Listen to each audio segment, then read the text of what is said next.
L'achat 2021 a confirmé la place essentielle que jouent les inhibiteurs du cotransport sodium-glucose de type 2 dans la prise en charge de l'insuffisance cardiaque, qu'elle soit à fraction d'éjection réduite ou préservée, qu'elle soit chronique ou aiguë, puisque d'une part, nous avons eu une nouvelle analyse de l'essai Empower Reduced, utilisant les nouvelles définitions de l'insuffisance cardiaque à fraction d'éjection préservée, qui est maintenant au-delà d'une fraction d'éjection supérieure à 50%, et confirmant les bons résultats de l'empagliflozine chez ces patients, apparu dans l'analyse principale qui comprenait les fractions d'éjection entre 40 et 50 et au-delà. Donc, dans l'insuffisance cardiaque, fraction d'éjection préservée, vrai, supérieure à 50, l'empagliflozine diminue les événements, diminue les hospitalisations pour insuffisance cardiaque, sans bien sûr de réduction de la mortalité comme précédemment. Et donc là, on a enfin une première classe thérapeutique qui marche dans cette indication.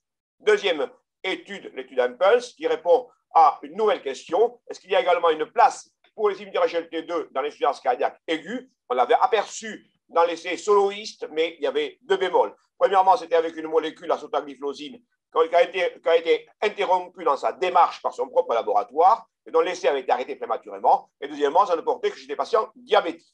Eh bien, dans cette étude, avec l'empagliflozine à 10 mg, administrée entre le premier et le cinquième jour après une hospitalisation pour insuffisance cardiaque aiguë, on obtient effectivement, à 90 jours, une diminution du critère primaire qui est composite, mais surtout une diminution des réhospitalisations précoces durant cette période critique des 2 mois. Et donc, il faut initier l'empagliflozine dès l'hospitalisation pour insuffisance cardiaque, qu'elle soit à fraction d'éjection préservée ou altérée, que ce soit chez les patients diabétiques ou non diabétiques. Donc, ça fait vraiment partie du quatuor de traitement de base de nos patients, quel que soit le type d'insuffisance cardiaque.